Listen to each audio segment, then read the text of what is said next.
Haku Iku, Achilles Ting.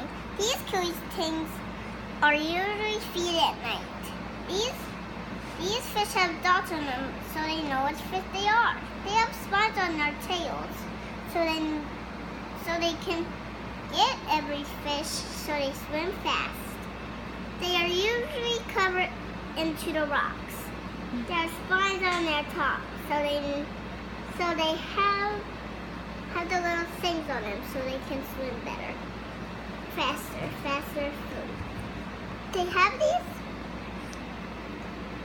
these little fins to swim in fast. These bottom fins are for swimming into the fast motion.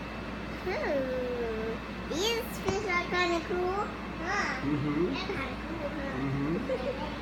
Good job. So is that everything about the Achilles ting? Yep.